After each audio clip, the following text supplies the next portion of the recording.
Où vous êtes. J'aimerais simplement vous dire que rien n'est encore fini. Vous avez une destinée et vous êtes destiné à devenir. Rien n'est encore fini. La vie d'un homme est une succession de jours, de semaines, de mois et d'années. On ne peut pas apprécier la vie d'un homme au bout de 30 ans, de 35 ans, de 40 ans, de 45 ans. Nous qui sommes chrétiens, quand on sait que Abraham a accompli la véritable promesse de sa vie, à quel âge? À quel âge? À quel âge? De quoi me parle quelqu'un? De quoi quelqu'un rit? Qu'est-ce que quelqu'un méprise?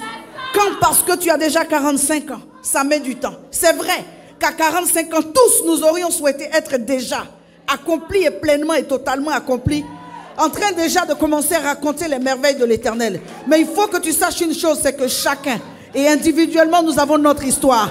Mon histoire n'est pas ton histoire. Et ton histoire n'est pas mon histoire.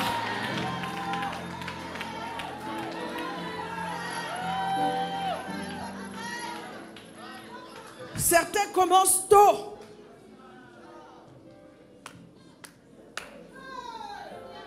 Courent très tôt.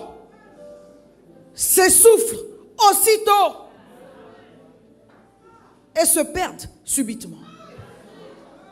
Certains se cherchent longtemps. Se découvrent finalement. Et s'accomplissent enfin. Je ne sais pas dans quel cas tu te trouves. Mais je préfère être dans ceux qui s'accomplissent enfin.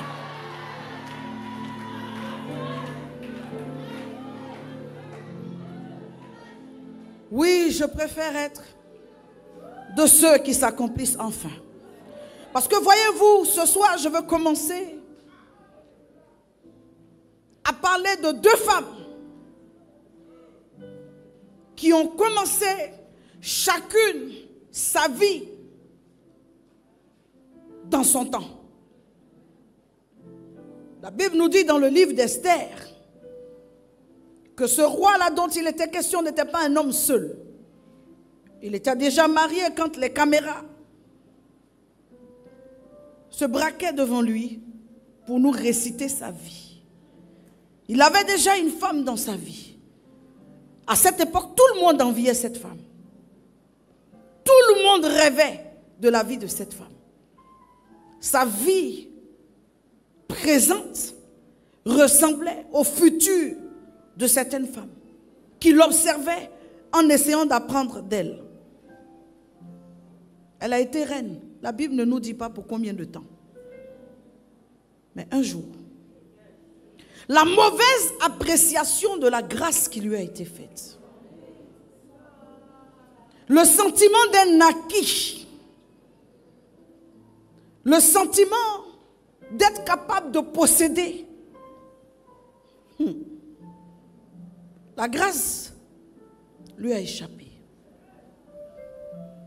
De reine, elle retombe dans l'anonymat. J'aimerais à ce point-là dire à quelqu'un, je préfère commencer ma vie personne et finir quelqu'un que commencer ma vie quelqu'un et finir personne.